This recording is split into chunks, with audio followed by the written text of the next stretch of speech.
Eu me sentiria o mais feliz dos mortais se pudesse contribuir para que os homens conseguissem se curar dos seus preconceitos. Quem disse isso foi o Montesquieu. Sem nenhuma pretensão de encerrar essa tarefa, mas movida pelo desejo de colaborar para que ela se realize, Uma Breve História da Intolerância é uma audiosérie em 5 episódios que reflete sobre algumas ações discriminatórias de controle social. São elas: machismo, homofobia, racismo, intolerância religiosa e idadismo. Estudar as origens dessas 5 estratégias é constatar que elas não são transhistóricas nem imutáveis. Ou seja, elas nem sempre estiverão aí, nem sempre foram como são, por isso podem dar lugar a outras formas de perceber e de se relacionar com o outro. Eu sou Paty Rabelo e o primeiro episódio de Uma Breve História da Intolerância aborda uma criação histórica duradoura, fruto de um processo cujo início se deu por volta do 3º milênio antes de Cristo. Ou seja, faz muito tempo já. Estamos falando do patriarcado e do seu irmão gêmeo siamês, o machismo.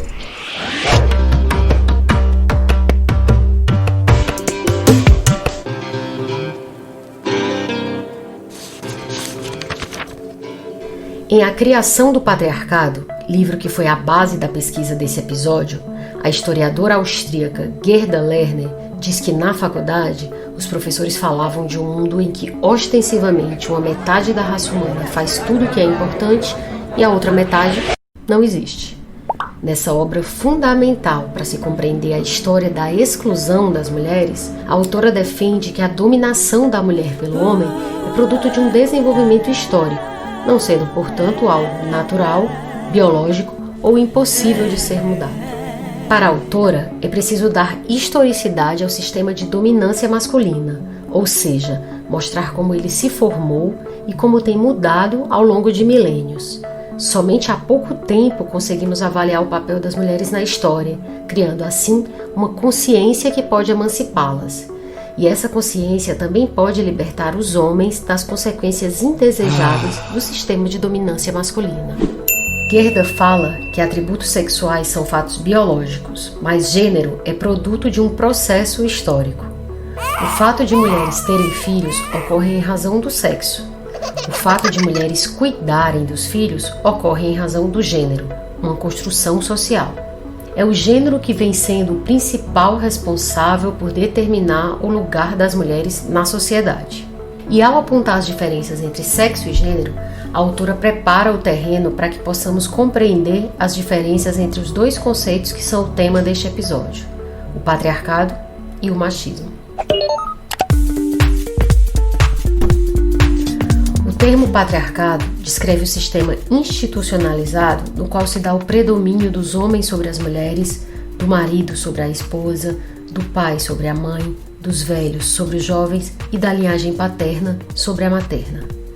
Já machismo é a ideologia de supremacia masculina e de crenças que a apoiem e sustentem. Ou seja, o machismo é um discurso de desigualdade. Machismo e patriarcado se reforçam de forma mútua, ainda que o primeiro possa existir em sociedades onde o patriarcado institucionalizado, ou seja, oficial, já tenha sido abolido. Um exemplo disso são países com constituições que garantem às mulheres igualdade absoluta na vida pública, mas onde cotidianamente as relações sociais e familiares continuam sendo machistas. Parece ligeiramente familiar? Dá para entender fácil. Isso acontece porque, enquanto existir machismo como ideologia, as relações patriarcais podem ser restabelecidas com facilidade, mesmo que tenham ocorrido mudanças legais que formalmente as tenham banido. O machismo está para o paternalismo, assim como o racismo está para a escravidão. Essas 2 ideologias, machismo e racismo, permitiram que os grupos dominantes, homens e brancos nessa ordem, se convencessem de que estendiam a sua benevolência paternalista a criaturas inferiores e mais fracas. Assim, a subordinação de mulheres e negros passou a ser vista como natural, tornando-se, em decorrência disso, invisível. É isso que, enfim, estabelece com firmeza o patriarcado e o racismo como realidades e também como ideologias.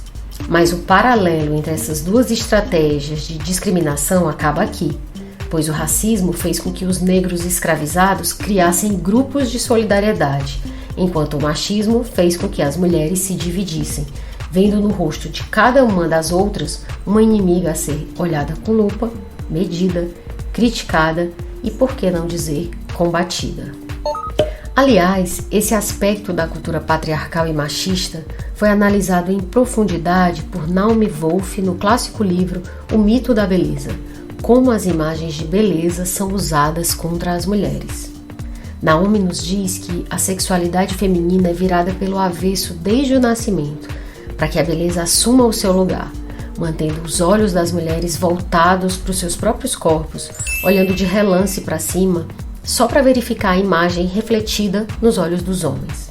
Para a autora, sob o domínio do mito da beleza, a beleza dos corpos de outras mulheres magoa as mulheres, levando ao que a também escritora Kim Chernin chama de nossa cruel obsessão com o corpo feminino.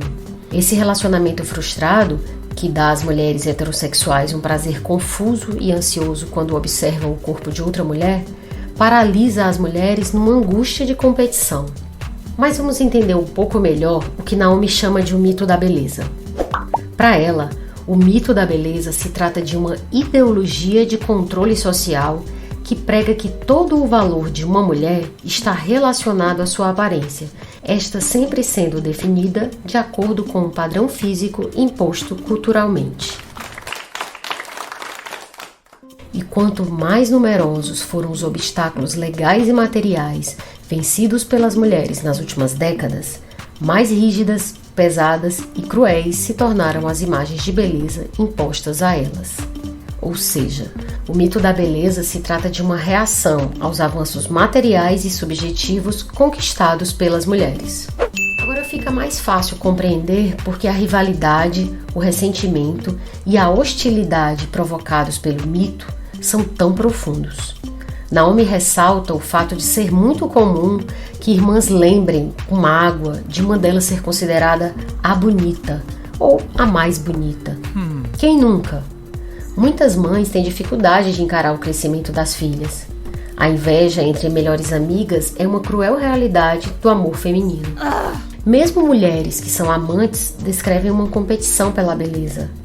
É doloroso para as mulheres falarem da beleza porque, sob o domínio do mito, o corpo de uma mulher é usado para magoar uma outra. O nosso rosto e o nosso corpo se transformam em instrumentos para castigar outras mulheres, muitas vezes usados sem o nosso controle e contra a nossa vontade. Um exemplo disso é quando a gente fala das inimigas, eu tô aqui mesmo para abalar com as outras, né? Isso é parte da cultura popular e expressa bastante essa ideia. Atualmente, a beleza é um sistema econômico no qual algumas mulheres descobrem que o valor do seu rosto e do seu corpo entra em choque com o de outras mulheres, apesar da sua vontade. Essa comparação constante, na qual o valor de uma mulher flutua por meio da presença de uma outra, divide e conquista. Ela força as mulheres a uma crítica penetrante das escolhas que outras mulheres fazem com relação à aparência. Tipo, nossa, como ela tem coragem de sair com essa roupa, cabelo, maquiagem, forma física. No entanto, esse sistema que lança as mulheres umas contra as outras não é inevitável. Para superar essa capacidade de divisão, as mulheres terão de destruir um grande número de tabus que proíbem que se fale dela, incluindo aquele que não permite que as mulheres conversem sobre o lado escuro de ser tratada como um belo objeto. O mito pede às mulheres que sejam ao mesmo tempo cegamente hostis à beleza das outras e cegamente invejosas dessa mesma beleza. Tanto a hostilidade quanto a inveja beneficiam o mito e prejudicam todas as mulheres. Antes de a gente voltar para a trilha principal desse episódio, vamos analisar o controle exercido por meio da beleza, já que este pode ser um instrumento ainda mais sufocante do que o espartilho. Hoje, um grande número de mulheres dispõe de mais dinheiro, poder, campo de ação e reconhecimento legal do que em qualquer outro período histórico. No entanto, em termos de como se sentem do ponto de vista físico, elas podem realmente estar em uma situação pior do que as suas avós não liberadas. pesquisas apontadas por Naomi Wolf revelam de forma consistente que, em meio à maioria das mulheres que trabalham, têm sucesso e são atraentes no mundo ocidental, existe uma subvida secreta que envenena sua liberdade. Imersa em conceitos de beleza, essa vida é um escuro filão de ódio a si mesmas, obsessões com o corpo, pânico de envelhecer e pavor de perder o controle. E a gente já sabe, né? O quanto essa indústria é bilionária. Mas é óbvio que malares proeminentes, bustos mais firmes e corpos definidos não proporcionarão às mulheres o que elas precisam para ter visibilidade e confiança reais. Até porque, se fosse assim, toda mulher com dinheiro para fazer procedimentos estéticos seria um bastião de segurança. E a gente sabe que não é bem assim. O que de fato vai suprir essa necessidade é um compromisso renovado com os aspectos básicos do progresso político feminino, como programas de creches, leis antidiscriminatórias eficazes, opção pela reprodução, salários justos e penas genuínas por violência sexual.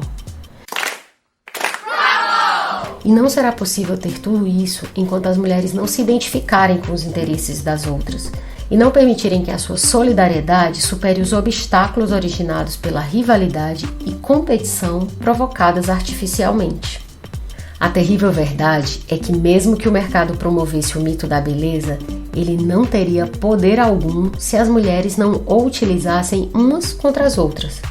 Para qualquer mulher poder superar o mito, ela precisará do apoio de muitas. A mudança mais difícil, porém mais necessária, não virá dos homens nem da mídia, mas das próprias mulheres, da forma pela qual elas encaram as outras e se comportam com relação a elas. A historiadora Gerda Lerner concorda com Naomi Wolf quanto ao fato de que o patriarcado só funciona por conta da cooperação das próprias mulheres. Gerda escreve: assegura-se essa cooperação por diversos meios: doutrinação de gênero, carência educacional, negação às mulheres do conhecimento da própria história, divisão de mulheres pela definição de respeitabilidade e desvio de acordo com suas atividades sexuais, por restrições e coerção total, por meio de discriminação no acesso a recursos econômicos e poder político e pela concessão de privilégio de classe a mulheres que obedecem. Mas Naomi observa que, na realidade, o fato é que as mulheres não oferecem perigo umas às outras. Fora dos limites do mito da beleza, as mulheres dão a impressão de ser boas aliadas. Para que as mulheres aprendessem a se temer mutuamente, elas tiveram de ser convencidas de que as demais possuem alguma arma secreta, misteriosa e poderosa, que será usada contra elas. Sendo essa arma imaginária a beleza. A essência do mito da beleza e motivo pelo qual ele foi e continua sendo tão útil em cumprir o seu papel está em sua capacidade de dividir para conquistar. O estabelecimento do patriarcado não foi um evento, mas um processo. Esse processo se desenrolou durante um período de cerca de 2.500 anos, indo do ano 3100 a 600 a.C. Aconteceu, mesmo no Antigo Oriente Próximo, em ritmos e momentos diferentes, em sociedades diversas. Além disso, as mulheres pareciam ter status diferentes em aspectos distintos da vida, de modo que, por exemplo, na Babilônia do segundo milênio a.C., a sexualidade das mulheres era totalmente controlada pelos homens, enquanto algumas delas tinham grande independência econômica, muitos direitos e privilégios legais e ocupavam várias posições importantes de alto status na sociedade.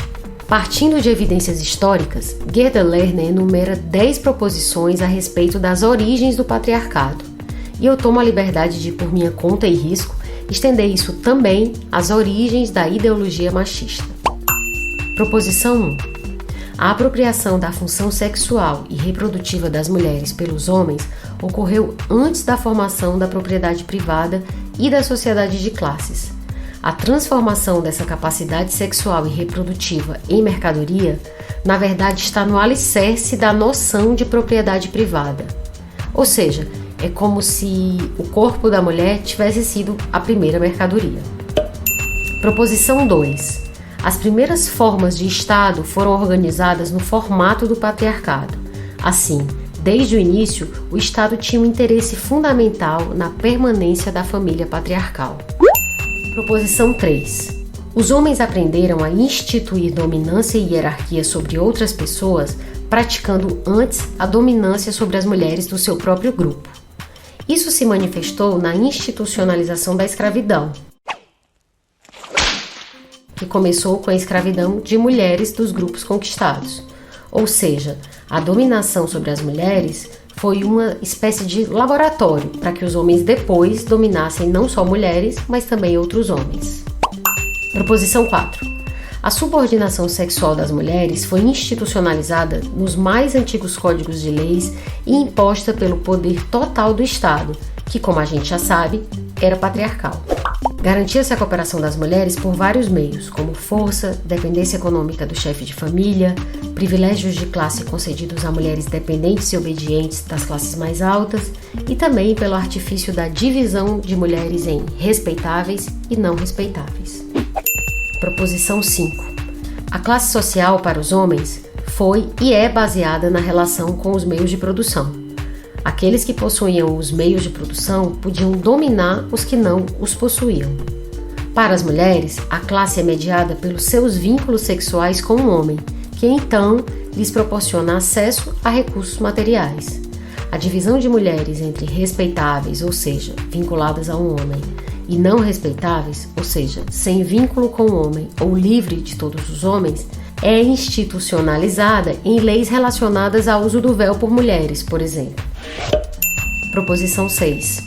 Depois de muito tempo de subordinação sexual e econômica aos homens, as mulheres ainda desempenham papéis ativos e respeitados de mediação entre seres humanos e deuses, atuando como sacerdotisas, videntes, adivinhas e curandeiras. O poder feminino metafísico, em particular o poder de dar a vida, é venerado por homens e mulheres na forma de deusas poderosas, mesmo bastante tempo depois de as mulheres serem subordinadas aos homens na maioria dos aspectos da vida. Proposição 7. O destronamento de deusas poderosas, sendo substituídas por um deus masculino dominante, ocorre em quase todas as sociedades do Oriente Próximo após a instituição de uma monarquia forte e imperialista. De forma gradual, a função de controlar a fertilidade, que antes cabia totalmente às deusas, é representada por meio da cópula, real ou simbólica, do deus masculino, ou deus rei, com a deusa ou sua sacerdotisa. Por fim, a sexualidade ou erotismo e a procriação são separadas com o surgimento de deusas específicas para cada função, e a deusa mãe se transforma na esposa, cônjuge do deus masculino principal. Proposição 8. O surgimento do monoteísmo hebraico toma a forma de um ataque aos cultos dedicados a várias deusas da fertilidade. Ao escrever o Gênesis, a criação e a procriação são atribuídas ao Deus onipotente, cujos epitáfios Senhor e Rei o estabelecem como um Deus masculino. E a sexualidade feminina, a não ser para fins de procriação, passa a ser associada ao pecado e ao mal. Proposição 9.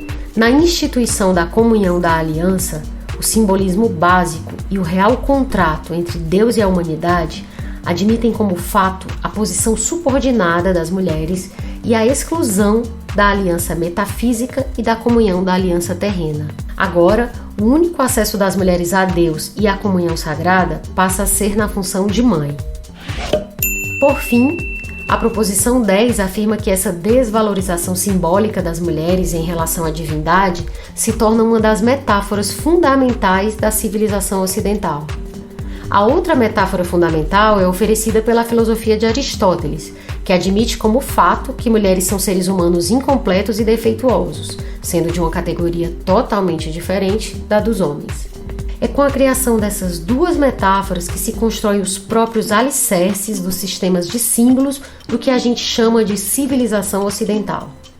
Agora que nós entendemos um pouquinho melhor como o patriarcado foi se configurando ao longo dos últimos 5.000 anos, cabe perguntar: e um sistema de dominação feminina, ou matriarcado, já existiu alguma vez no mundo? Se partirmos da definição de matriarcado como uma sociedade na qual as mulheres dominam os homens, Em uma espécie de patriarcado às avessas, não conseguiremos encontrar provas antropológicas, etnológicas ou históricas da existência disso, e então teremos que sustentar nossas teorias com base apenas em mitos e em narrativas religiosas. Olha só o que a Gerda Lerner explica sobre isso. Penso que só podemos falar em matriarcado quando as mulheres têm poder sobre os homens, não ao lado deles. Quando esse poder inclui o domínio público e as relações exteriores, e quando as mulheres tomam decisões essenciais não apenas para seus parentes, mas para a comunidade. Esse poder deveria incluir ainda a definição de valores e sistemas explicativos da sociedade, bem como a definição e o controle do comportamento sexual masculino. Pode-se observar que define o matriarcado como a imagem refletida do patriarcado. Segundo essa definição, eu concluiria que nunca existiu uma sociedade matriarcal, diz a autora. Desse modo, mesmo que você veja casais onde a mulher é quem manda, ou mesmo famílias controladas pela mulher mais velha e com mais autoridade, isso não configura matriarcado, porque falar de matriarcado como sistema social supõe falar de mulheres comandando a esfera pública do poder, exatamente como os homens tradicionalmente têm feito no mundo. É comum que muitas pessoas confundam matriarcado com feminismo, por acharem que este último pretende estabelecer a dominação das mulheres sobre os homens. Mas não se trata disso, porque o feminismo não busca a submissão dos homens pelas mulheres, mas sim o reconhecimento de iguais direitos e oportunidade para ambos. Parece que aqui é importante a gente clarear um pouco mais os conceitos de diferença e desigualdade. Enquanto a diferença é algo da ordem da essência, a desigualdade é da ordem da circunstância. Por exemplo, João é homem e paraibano, enquanto Maria é mulher e paulista. Os dois são diferentes e tá tudo certo. Mas quando João é tratado de forma discriminatória por ser nordestino, ou quando o profissionalismo de Maria é posto em xeque devido ao fato de ela ser mulher, então estamos falando de desigualdade. Ou seja, a desigualdade é construída socialmente. Mas voltando ao feminismo. Numa definição ampla, feminista é uma pessoa que acredita na igualdade social, política e econômica entre os sexos. Em O Feminismo é para Todo Mundo, a autora e ativista social Bell Hooks fala inclusive de uma masculinidade feminista, em que a autoestima e o autoamor, e não o domínio do outro, formam a base da identidade de um homem. Dessa forma, para Bell, é possível sim aos homens criticar e desafiar a dominação masculina sobre o planeta, sobre outros homens menos poderosos e sobre mulheres e crianças. Mas para isso é preciso que eles tenham uma visão clara do que é a masculinidade feminista. Quem pode ser feminista? Alguém que não sabe nada sobre o movimento ou até mesmo um homem poderiam ser feministas? Simone de Beauvoir, se referindo a Stendhal, um autor que, segundo ela, atribuía humanidade às suas personagens femininas, mas voltando. Simone dizia que um homem que enxergasse a mulher como sujeito e tivesse uma relação de alteridade para com ela, poderia ser considerado feminista. Já a escritora feminista nigeriana Chimamanda Adichie nos oferece a sua visão no livro Sejamos Todos Feministas. Ela conta: minha bisavó, pelas histórias que eu vi, era feminista. Ela fugiu da casa do sujeito com quem não queria se casar e se casou com o homem que escolheu. Ela resistiu, protestou, falou alto quando se viu privada de espaço e acesso por ser do sexo feminino. Ela não conhecia a palavra feminista, mas nem por isso ela não era uma. Mais mulheres deveriam reivindicar essa palavra. O melhor exemplo de feminista que conheço é o meu irmão Kenny, que também é um jovem legal, bonito e muito másculo. A meu ver, feminista é o homem ou a mulher que diz: sim, existe um problema de gênero ainda hoje e temos que resolvê-lo. Temos que melhorar. Todos nós, mulheres e homens, temos que melhorar, diz Chimamanda.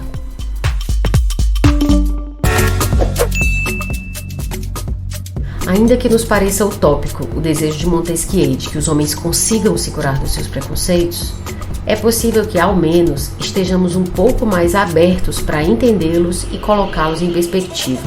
Inclusive porque, por mais que hoje não sejamos nós vítimas de machismo, homofobia, racismo, intolerância religiosa, idadismo ou qualquer outra forma de intolerância, amanhã ou depois poderemos vir a sê-las. Simplesmente pelo fato de que, se bem esquadrinhado, todo mundo é passível de ser minoria em algum aspecto. Ou, usando termos de Deleuze e Guattari, todo mundo tem seu próprio deserto. Neste episódio, contamos com uma bibliografia preciosa como fonte de pesquisa, que inclui A Criação do Patriarcado, de Gerda Lerner, O Mito da Beleza, de Naomi Wolf, Breve História do Feminismo, de Carla Cristina Garcia, O Feminismo é para Todo Mundo, de Bell Hooks, e Sejamos Todos Feministas, de Chimamanda Adichie. Meus profundos agradecimentos ao Marcos Tardan e à Iris Sodré, pelo apoio imenso nos bastidores, sem o qual essa audiosérie não estaria no ar. A gente se encontra no segundo episódio, que vai falar dela, a invisível, a dissimulada, a tenho até amigos que são, a homofobia. Pesquisa, roteiro e apresentação, Paty Rabelo. Edição, André Silvestre. A audiosérie Uma Breve História da Intolerância é um projeto fomentado com recursos da Lei 14.017/2020, Lei Aldir Blanc, por meio da Secretaria Municipal da Cultura de Fortaleza.